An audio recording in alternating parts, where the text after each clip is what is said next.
and the angels sang and parted the clouds from heaven. Oh, I'm old. Ew. Malazan, Malazan, however you pronounce it, no way is wrong. Words.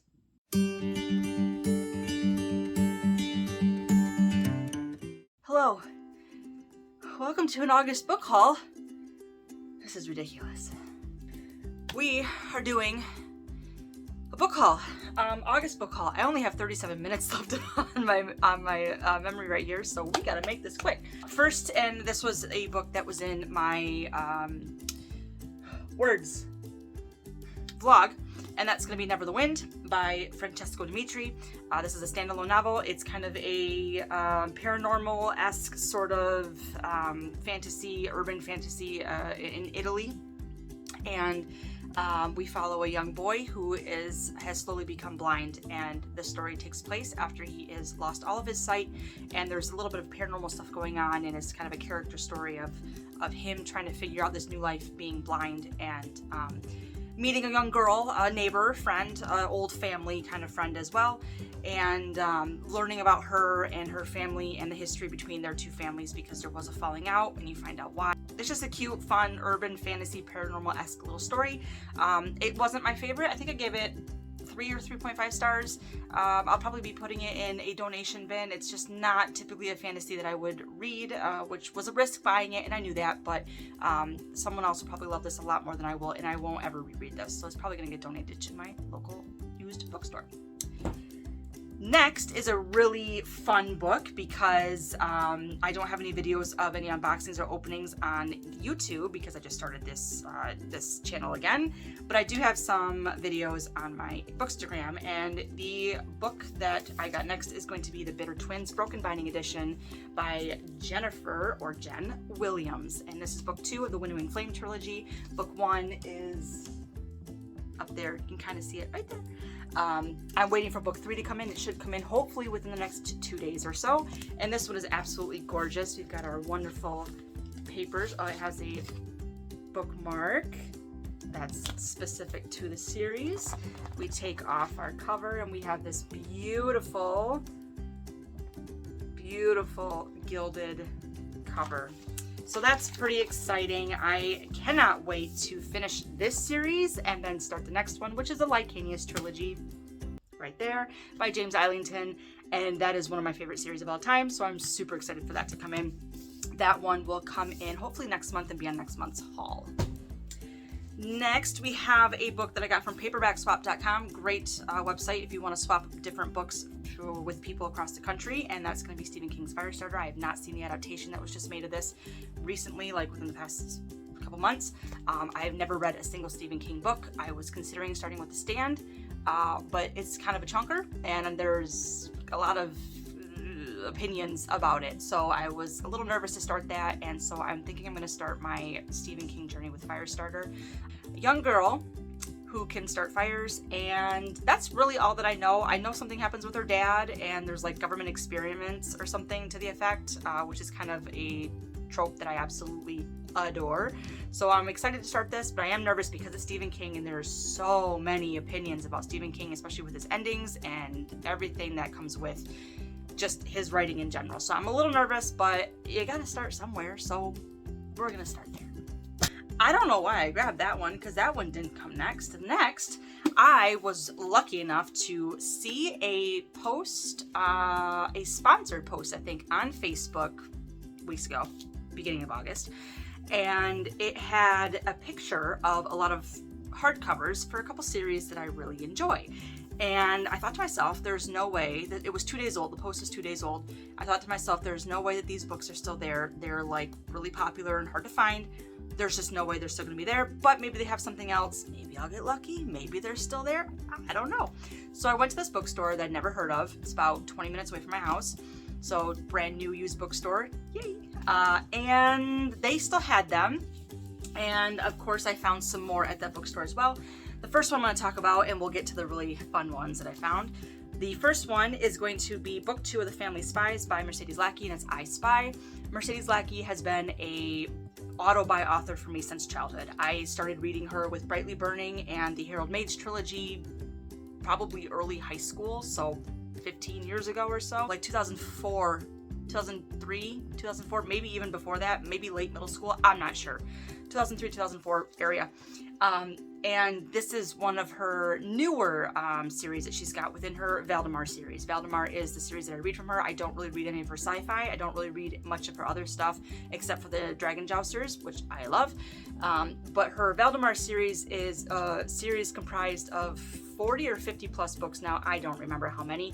And they are typically the smaller series within the larger overarching series. So you've got trilogies, quartets, standalones, duologies, that all take place within the timeline of this giant series that is Valdemar. I have not read the I Spy or the Herald Spy trilogy. I am missing one or two more, and then I plan on doing a full chronological read of the entire Valdemar series. This is going to take forever, and it's a little daunting, and I'm a little nervous, which is why I haven't started it yet, but we'll get there. It will happen, and I'm gonna love it because Mercedes Lackey is Mercedes Lackey, and I adore her. After that one, the next one I got at this used bookstore is Mad Ship by Robin Hobb. Robin Hobb has been going around like crazy on BookTube and Bookstagram and Twitter and everything recently, which is fantastic. I just recently found her sometime last year. I have not finished the Farseer trilogy yet. I'm on the last book. I plan on finishing it before the end of the year. And then, of course, next is the Live Ship Traders. This was the only book that I was missing out of that series, the Live Ship series, and then I have all the rest except for 3 of the Rainwild Chronicles, which I plan on picking up in paperback. I know people don't necessarily really like these covers, the mass market paperbacks, but they're just, I don't know, there's something about them I like in the whole series together. I like them. In the UK editions are hard to find, so I'm not even going to bother. I'm going to spend my money elsewhere. So that is the last one I needed to finish out the Live Ship Traders trilogy in the series. So I finally picked up that one, and it was like $1, so I couldn't say no. Next from that bookstore are these really old, really cool looking versions of the Elric saga, and they're just beautiful. They're absolutely gorgeous. Look how pretty these are. Not that this one not as much as the first one. And then this is the individual novel. I didn't know there was an individual. I really know nothing about this series other than it's got the remix or the remake that just recently came out that I almost purchased, but I didn't. And then I found these. So I'm glad I didn't purchase it. And I don't know anything about this series other than it's like a staple in old school fantasy. So I'm excited to read it, and I'm really excited to have these beautiful copies because they're just so pretty. There was some more Ted Williams I think they had there that I might pick up this weekend when I go because my best friend is visiting and we're gonna check out that bookstore again because she hasn't been there yet. Next, and this is where we're going to get into the really fun books. I can't lift them all at once because it's the entire series and it's massive. So I'm just gonna show a few at a time. I was lucky enough to find the full Malazan, however you pronounce it, no way is wrong. I was lucky to find the full series in hardcover book club editions from this bookstore, and I'm ecstatic, especially since every single one of them only costs $4. And the angels sang and parted the clouds from heaven. Oh my goodness. So nerdgasm, because I've been trying to finish my Malazan trade paperback series, and I'm only missing Memories of Ice trade paperback. That was the most expensive one. It still is the most expensive one, and I haven't gotten that one yet. I will eventually. I just need to get to the place where I'm okay spending the money on that book. But then to find this entire series of Malazan, Book of the Fallen, in hardcover, I couldn't believe it. I immediately grabbed them. First, she only had half of them on the shelf, and she was stocking it, and she brought out a cart that said, "You might be interested in these too. I haven't stocked them yet." I said, "Yeah, don't even bother. They're mine." Hello. Ring me up now because I'm taking them home with me. And I also received in the next part of this exciting book haul is going to be, I didn't pull them down because they're also very heavy. I found 12 books in hardcover of The Wheel of Time. Some of them are a little bit more beat up than others. I'm gonna probably have to replace some. I got like 3 of them for free because they were in such rough shape. But the other 9 or 10 of them, pretty darn good condition, all in hardcover. So I only have a few more of those to finish out that series as well. So that was another 12 books, all hardcover as well, that I got from that bookstore. Very, very, very exciting. After that, we have just 4 more. The next one is a YA, and this is going to be Vespertine by Margaret Rogerson. I have not read any of hers yet, which always trips me up because the artist who does this cover art has also done a couple different YA series, and I get confused. With which one is which. But this one has to deal with, I believe, like Farriers of the Dead. I'm not really sure. It sounds very similar to the Bone Criers trilogy, which I didn't mind the first one. I enjoyed the first one. It was a YA campy, fun read. Second one I was pretty disappointed with. So I'm not sure how similar this is going to be to them, but it seems like this is going to be something along the same lines as Ferrying the Dead or the spirits of the realm or whatnot.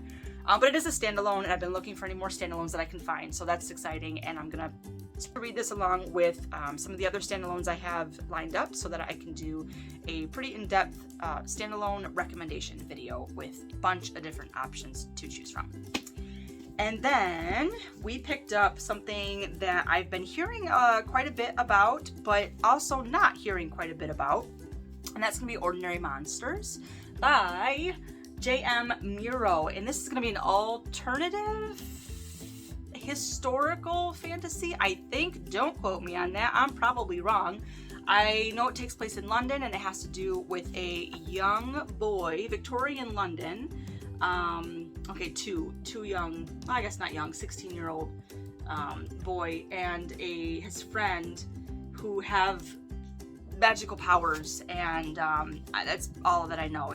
I remember someone talking about it, and I heard a few things that they mentioned about it, non-spoilery, and it sounded really, really interesting at the time, and then I completely forgot what it was about, and I remembered it sounded interesting, and I got it for 30% off, I think, at Barnes & Noble. So I thought, I was interested in it when I heard about it.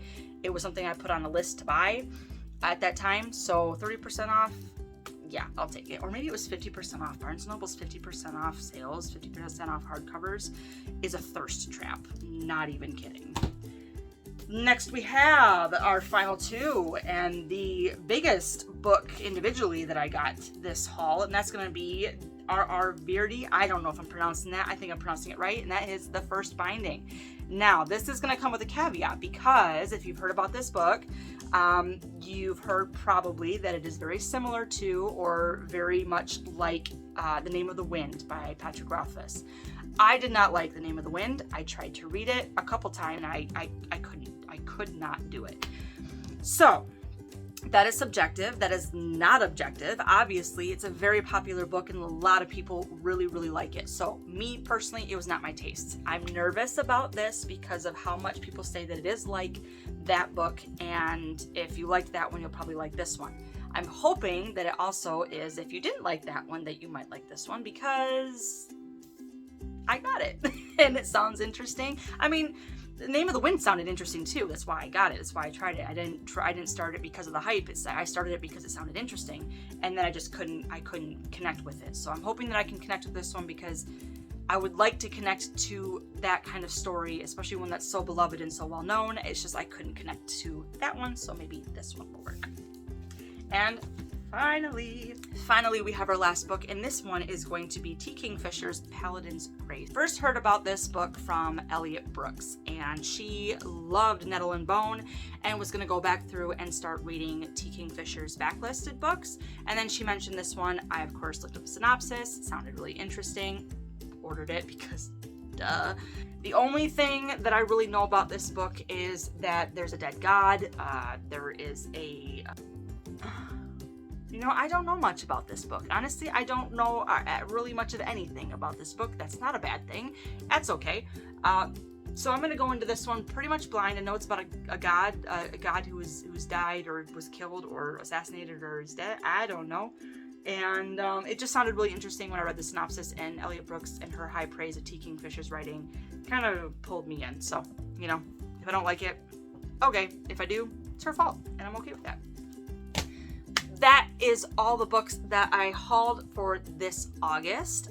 It is an exceptional amount. I do not typically bring in that many books in 1 month, but because we found the giant stack of Malazan books I couldn't say no to, so we had an exceptionally large haul this month. Thanks for stopping in. Stay safe, stay kind, and I'll see you next time. Bye.